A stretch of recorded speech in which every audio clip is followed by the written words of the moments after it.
mail-in voting. Of course, we're going to talk about the Supreme Court stimulus bill, COVID, and what better person to do that than a man that I have so much respect for. Not only is he a war hero, but he's a fantastic congressman out of Massachusetts and a former presidential candidate, of course, he ran. Let's talk right now to Congressman Seth Moulton, who's nice enough to join us on the line. Congressman, thank you so much for being here. How are you? I'm good. Always fun to be on the show. Thanks for having me. Absolutely. Thanks. Always love it and appreciate your time when you come on, Congressman. I want to start with COVID, if I may, because we've been getting into this debate first segment. And when I talk about all the deaths from COVID and the rise in cases across the country, I'm getting into a debate with my co-host because he said, listen, 8,000 people die every day. People are going to die anyway. And I said that's a comment that is, in my personal opinion, ignorant and shows a lack of empathy for those loved ones who are waking up this morning without their wife, without their husband, without their grandmother, without their grandfather. Would you agree with that? Well, look, I do, because the thing is, this is not rocket science here. People do not need to be dying. You just have to wear a mask, maintain social distance, and hold out until we get a vaccine. Like, right. It's not that hard, guys. Yeah. I just don't understand why we have to make it a political issue and consign all these people to dying because we just don't bother to wear a mask. Like, it's such a selfish thing. Right? Agree with you 100%. You know, and Seth, sure, people are going to die. Like, people are going to get cancer. We don't have a cure for cancer yet. You know, like, I mean, there's things that people are going to die from. But this is like, it's not that hard. We know what we need to do to prevent people from dying unnecessarily. We know what we need to do to cut back the infection rate, and it's not that hard. Right. I bring that up, Seth, because I look at places like Nevada. We've had a mask mandate here in Las Vegas, and not just Las Vegas, but the entire state for about 4 months, and cases are still rising. I mean, every time I go to the casino, the grocery store, the Walmart, Target, anything like that, people are wearing masks. You're required to wear a mask, but the cases still seem to be rising. And then if you look what happened 2 weeks ago, for the last week before that, 16 of the 19 areas nationwide with the highest infection rate all had mask mandates. So I question how much masks actually work. Do you think that's reasonable, Seth? Well, look, we know what's happening. People they might be wearing them in public, but they're not. They're still getting together in parties. They're still having dinner parties. They're still having, going out to bars or whatever. They're taking them. I mean, I see this all the time. People show up and they've got a mask on for the first 5 minutes, and then all of a sudden it's off. I have to. Yeah. I mean, look, we got the science is the science. The science shows that the masks work, but a mandate doesn't mean anything if it's not enforced. That is exactly my point. Don't respect it. Yep, that is exactly my point, and I say that every day. Mandates don't do any good if people aren't abiding by it. Oh, yeah, by the way, let's talk about the President of the United States. Seth, as you know, he's holding campaign rallies all over the place. The Vice President just had 5 people that tested positive around him. We know of at least one person that was in close contact with the Vice President. CDC guidelines say Mike Pence should be in quarantine for 14 days. What would you say to the President and the Vice President, particularly now campaigning all over the place, people not wearing masks, people not social distancing? Mike Pence is not abiding by the own CDC guidelines, and he's the head of the task force. This is a joke. What would you say to that? Well, let me just start where I'm coming from. Someone in my family was in direct contact with someone who tested positive for COVID a week ago. So guess what? I'm quarantining. And you know what? It's a week before my reelection. Wow. I wish I could be out there campaigning. I was supposed to be out there campaigning. My seat is on the line, but I'm doing the right thing by the CDC because I don't want to put other people at risk. Right. I'm a public servant. I'm supposed to be serving other people, not infecting other people. Right. The Vice President doesn't seem to understand that. You think it's just for selfish reasons, right? Donald Trump wants votes. I mean, it is fundamentally selfish. I mean, that's the thing. It's just fundamentally selfish, and that's what that kills me about, like if masks work the other way around, like it was just to protect you, not to protect others, then if someone doesn't want to wear a mask, it's sort of like, you know what? If you want to do a stupid thing, like, go ahead. Some people, some people dive off buildings, some people don't. Like, do what you do. If you think you can, have some risky behavior because it's fun, then whatever. It's only going to hurt you. Right. Yeah, but when it's hurting other people, it's very different. Like this should be. I mean, conservative Christians should be all about wearing masks because That's what Christianity is about, doing the right thing for others. Right, and yeah, no question. And I think it speaks volumes about you, Seth, not only serving this country honorably, but the fact that, as you just mentioned, you're up for re-election in a week, yet you were in close contact with someone who tested positive, and you are in quarantine. That speaks volumes about who you are. I think it speaks volumes about who the vice president is, his character, and the character of the president of the United States. What would you say, Seth, to the hundreds of thousands of people over the next week that are going to be going to Donald Trump and Mike Pence campaign rallies, also known as super spreaders? They're not going to be wearing masks. They're not going to be socially distancing. And the excuse from the White House is, well, we offer them masks. That's all they say. We offer them masks. We give them, hand sanitizer. What would you say to that? That's not leadership. Trump and Pence claim that they offer leadership for the country. Leadership is getting people to do things that they don't want to do. It doesn't take leadership to get a bunch of kids to run into an ice cream shop. They all want to go there anyway. Right. But if you actually want them to wear masks, which is a pain, it takes leadership. Look, I don't want to be home quarantined. I can't even go out for a run. I'm getting buddies to send me, different workout routines for the backyard because, I can't even run down the block. And it's a huge pain. We can't go to the grocery store. Not to mention I can't campaign for my own reelection. But it's just the right thing to do because I'm here to serve other people, not myself. Trump is supposed to be the president of the United States to serve the American people, not himself, not his own reelection. Vice President Pence the same. So that's the thing. Trump can go around making fun of Biden for wearing a mask, but actually wearing a mask is one of the most patriotic things you can do right now because it's good for our country. It's good for other people. And you know what? If you care about the economy, it's literally the best thing you can do because the way to get our economy back open is to stamp down this virus. Mm-hmm. That's what we've got to do. Look at South Korea. This whole thing started for South Korea about the same time it started for us. But they've been aggressive. They've been strict. They've been respectful of the mandates. And as a result, their economy is opening back up and people feel safe. They can go out to bars and restaurants. And they know that they're not going to be killing someone inadvertently down the line. There's this up close to me, there was this big wedding in Maine this summer. And, this conservative guy, preacher put it on and no masks and everything. And they've been able to trace back a bunch of deaths to that event. Mm-hmm. And so everybody who was so proud to be there and say, hey, wait, screw the virus, we're still celebrating this marriage, right, and we're doing it without masks on. They killed people. Mm-hmm. They killed people. Yeah, you're absolutely right. That. Yeah, you're absolutely right. If you're just joining us, we're speaking with Congressman Seth Moulton. So let's talk a little bit now about the Supreme Court and Amy Coney Barrett. Your thoughts on this? Literally 8 days before the presidential election, and she's now on the Supreme Court. I mean, what would you make of this unprecedented step that happened a little over a week before the presidential election? What would you say about this? Well, first of all, the American people don't want it. The American people were very clear, poll after poll, wait to the presidential election. They heard Mitch McConnell. They heard Lindsey Graham's argument. Lindsey Graham was like, over my dead body. If there's another nominee in a presidential year, it won't happen. And it turns out he's just a liar. He's just a flat-out liar who has no respect for his own word. And so when Republicans refused to confirm Merrick Garland 8 months before the election, here they go and confirm her 8 days before the election. And why do the American people care about this?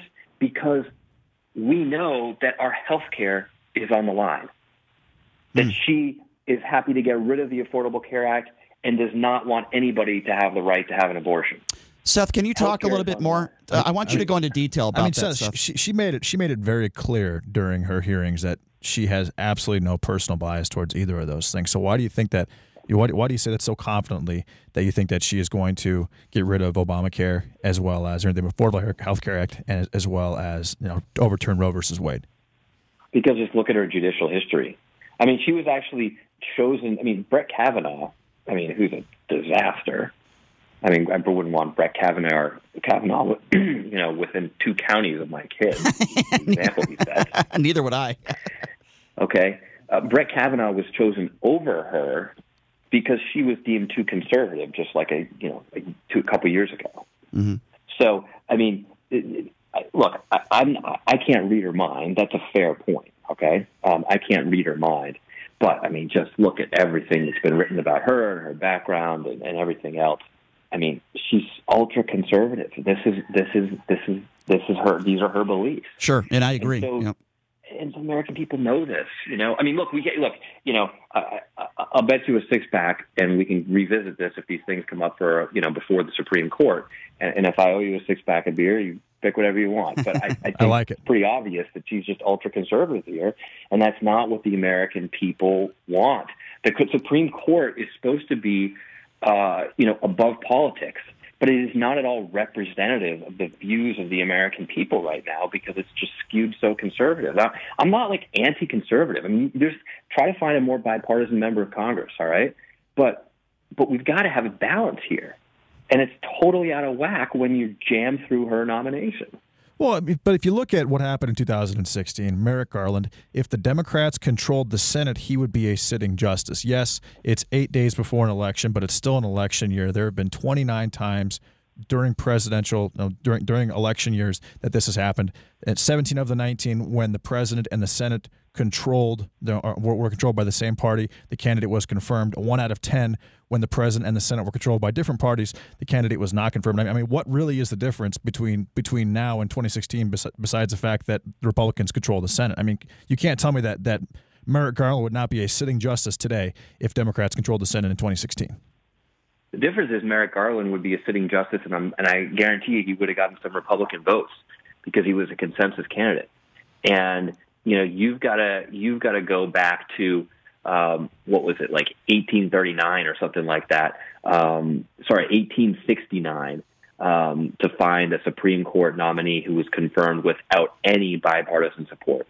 1869. That was it was right after the Civil War.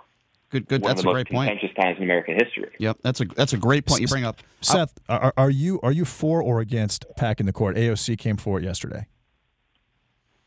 What I'm for is what Joe Biden says, that we've got to have a serious commission, and it should be bipartisan, which is bold of him to say.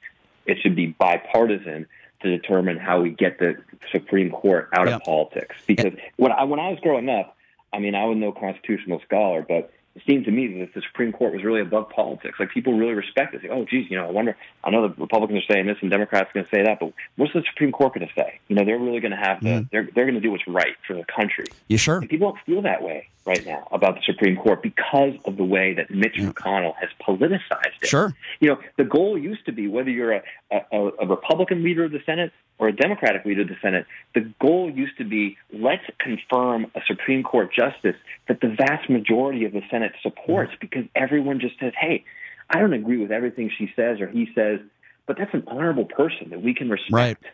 Let's talk. And it's a process we can respect. No question. And that's been the case. No question. But it's not now. It's not now. And I agree with you, and I agree with Joe Biden's stance. Speaking of the Supreme Court, can you talk to people about what's going on with pre-existing conditions, what Donald Trump and the Republicans are trying to pass right now, what's going on in the Supreme Court? My understanding is close to 50% of people in this country have at least one pre-existing condition, and yet Donald Trump says, oh, no, we're going to protect you from pre-existing conditions. As a congressman, Seth Moulton, can you explain to our listeners what Donald Trump is trying to do when it comes to people with pre-existing conditions? Donald Trump's administration has a lawsuit right now that they are pursuing, their own lawsuit, to throw out the Affordable Care Act, which will get rid of coverage for pre-existing conditions. He makes this claim that he's going to protect them. He's got no policy proposal to do so, no health care plan to do so. He's just plain lying, folks. He's lying. You will not be covered for pre-existing conditions if Donald Trump is reelected and his administration succeeds in getting rid of the Affordable Care Act. Or, frankly, if Coney Barrett and other folks in the Supreme Court throw out the Affordable Care Act as well. Mm-hmm. That's just the reality. And so if you have a pre-existing condition or a loved one with one, by the way, welcome to 2020. COVID is going to be a pre-existing condition. You're going to have a real tough time getting health care coverage. And I just don't think that's right. Look, I'm happy to have a debate with someone who believes, you know what, if you've got pre-existing conditions, I just don't think you should have health care. I mean, you can have that position. I think it's immoral. I think it's wrong. Oh, it is. It's completely immoral and wrong. You can have that position, but don't buy the lie that Donald Trump is going to protect you. I mean, Trump has said this probably 25 to 30 times in the last month. I mean, I'm a staunch Trump supporter, and I believe that pre-existing conditions should be absolutely taken care of. I think individual mandate is a horrible thing, especially for small businesses, and it needs to go. And I think the Obamacare, I think Obamacare needs to be overturned. But I'm telling you, I will be very surprised if Donald Trump does not make a conscious effort to protect pre-existing conditions. Seth, what do you say to that? But then what is it? Just tell me what it is. I mean, he's a sitting president. He promised us a beautiful health care plan 4 years ago, 5 years ago now. Well, and he had one in 2017. It doesn't exist. Well, he had the American Health Care Act in 2017, but it didn't get through the Senate. That was just getting rid of Obamacare. He's never had a replacement. He's never had a piece of legislation that actually protects pre-existing conditions. And this isn't that hard. I mean, look, healthcare is complicated, but Clinton had a plan way back in 1996. Yeah. You just mentioned the individual mandate. Let's not forget that was a conservative idea from conservative Republicans who said that if you don't have an individual mandate as part of a health care plan, then all sorts of people are going to opt out of it and it's just going to fall apart. But I just bring that up to say that, like, that's been around for a while. The Heritage Foundation proposed that 20 years ago, and there's ideas out there. But he's never had a plan. Can I ask you, the 60 Minutes interview, the part where Trump walks out and then Kayleigh gives the interviewer a large book, a large binder book, whatever you want to call it. Like just random congressional proposal. Right. Not a plan. Right. It wasn't a plan. I mean, How could you flat out lie? Blank book. How could you flat out lie like that on national television? To me, it is such an embarrassment. Again, if you're just joining us, it's Congressman Seth Moulton, former presidential candidate. He's up for re-election in a week or so we're going to talk to him a little bit more about that. All right, we got to talk. You could have given him a phone book. It would be more of a plan than what you did. I mean, it's just That's absurd. True. It was absurd. And you know what? Look, I'm willing to say when Trump does something good, when I agree with him, when I disagree with him. I'm not just going to be anti-Trump for the sake of being anti-Trump. Okay. But don't fall for this lie that he's got a plan, that he's going to do this. He's not. So, I'm also someone, by the way, who's perfectly willing to criticize Biden. I've done it in the past. You know, but there's a fundamental difference, which is that you can have a reasoned debate with Biden about this. Trump just lies, and then he gets a few tough questions and he quits. Yeah, he just quits an interview. Yeah, I mean, that's just pathetic. Give me a break. It is. You expect the commander-in-chief, you're supposed to follow this guy in the battle, and he gets a tough question and he quits? Yeah. I mean, thank God he did dodge the draft. I wouldn't have wanted to be next to him in Vietnam. That's true. I agree. Speaking of that, and a perfect segue to giving Trump some credit for something, he has proven to be a war-averse president. He's trying to get troops out of Afghanistan. He's trying to get troops out of Germany. He's also been instrumental with his son-in-law, Jared Kushner, in peace deals in the Middle East. Are you going to give him credit for that, Seth? I mentioned that one of the things that's amazing about Joe Biden is that you can actually criticize him. Yeah. And the one of the times that comes to mind is when I was doing a CNN interview when it was the Obama administration. Biden was vice president. And I was very critical of the administration for how they were handling Iraq because I thought they were pulling the troops out too quickly and it was just going to be chaos and we were going to have to send the troops back in, which, by the way, is exactly what happened. And I did this interview, and I got this call on my phone, which I could tell from the little strange number that comes up that it was from the White House. And I was like, oh, here they are, calling a complaint because I'm a Democrat willing to criticize the Obama administration. And the vice president gets on the line. And he says to me, Seth, that's why I supported you. That's why we need you here. I said, wait, Mr. Vice President, I was just criticizing you. He said, no, I know, but we need to hear that voice. We need to hear that perspective. Wow. And you're, we may disagree, but this is the debate that we need to have. Seth, you would never get that from Donald Trump. Having that conversation with Donald Trump? It would never happen. What you're telling me is so important. Supporter. What you're telling me. That's why Trump can't work with Democrats. That story that you just told me, Vice President Joe Biden, you just criticized him on national television, which I would also respect because you're being honest. And Joe Biden calls you because that's the kind of man he is. And I say this on the air all the time. I'm not a huge political fan of Joe Biden, but he's a decent man. He's a good man. And he calls you up, and he's actually, in a way, complimenting you and thanking you for criticizing him, saying this is why we need you. Seth, I've heard stories like that from dozens and dozens of politicians, Joe Biden making those type of calls. You say something about Donald Trump's eyebrows, and he's gonna turn on you for the rest of your life. I mean, it just doesn't make any sense to me, Seth. And what that story. Well, I just want to answer JD's question, Brian, too. I mean, so the point of that story is also just to say my criticism of the Obama administration is exactly the same as my criticism of the Trump administration here. I've been there. Okay, I did 4 tours in Iraq. Right. I want to end these wars as much as anybody, but I don't want to end them with no plan, so that we have to turn around, send troops back, and they end up refighting battles that we already won. That's what happened with Iraq, and that was the Obama administration's mistake. We didn't have a good enough plan to get out. We have no plan to get out of Afghanistan. I mean, the plan to get out of Syria, I mean, you literally caught all our men and women on the ground just by surprise and said, you're pulling back in the face of the ISIS and the Russians, abandoning your allies. I mean, our on-the-ground commanders were furious because they knew they were betraying our friends on the ground in Syria. General Mattis, Secretary Mattis, resigned over it because he said, I can't be a Secretary of Defense if my commander-in-chief just only wants to retreat. And the same thing applies here. So, look, I want to get the troops home, but I want to do it with a real plan, and I don't believe the Trump administration has a plan. And just to reemphasize, I was willing to criticize the Obama administration about that, too. I mean, we've spent roughly $8 trillion in those two, in Afghanistan and Iraq. In your opinion, what have we actually accomplished? Well, we haven't had a terrorist attack since 9/11, a major terrorist attack. We've had domestic terrorist attacks, by the way. Domestic terrorism is on the rise. But a foreign terrorist attack like September 11th hasn't happened. That's no small feat. There are a lot of people out there who don't like America and are trying to kill us. And we went to Afghanistan because the 9/11 hijackers, the 9/11 terrorists, were trained by al-Qaeda, which had training camps in Afghanistan. Okay, now many of them came from Saudi Arabia. That's a whole other subject. But the point is, al-Qaeda had training camps in Afghanistan. We said, nope, we're not going to let that happen. And truth be told, there haven't been any, terrorist attacks organized by through Afghanistan because we've been there. Now, look, there are a lot of problems with the Afghanistan war. We spent way too much money. We don't have enough to show for it. JD, I agree with you there.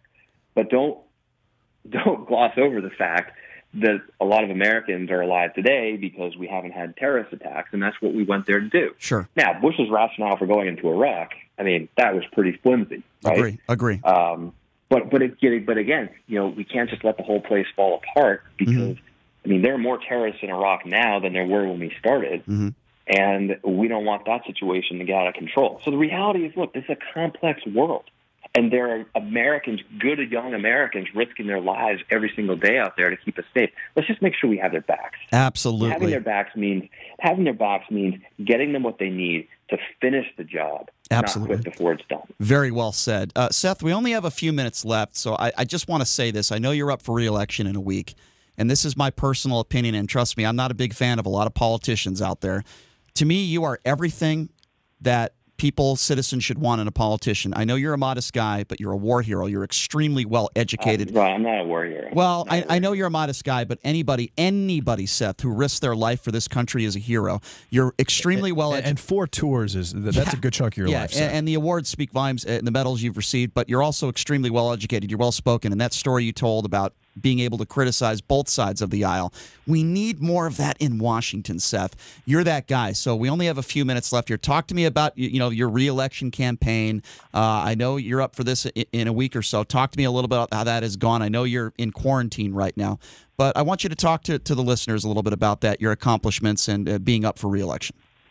Well, I'm just going to say that, we try to serve people every single day. And I think one of the things I'm most proud of this past year is that we just won an award for the best constituent services in the entire country. And that means that our congressional office is better at just making sure people get their veterans benefits, get their Social Security checks when they're not getting them.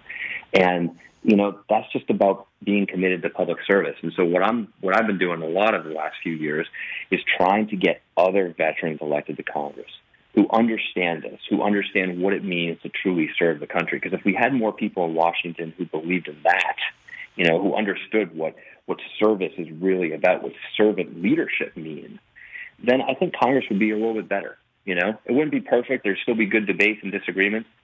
But, gosh, you'd have people who are actually there for the right reasons. So, if you get a chance, go to my website, Serve America PAC, ServeAmericaPAC.com. Check out some of the amazing candidates running all across the country who are in important races, who are on the ballot next week.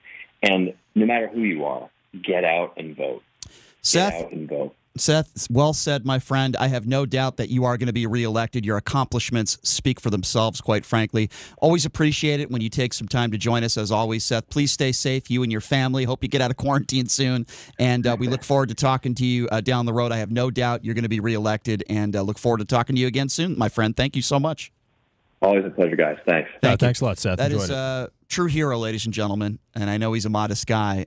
He is everything you want in a congressman and in a politician. Here's what we're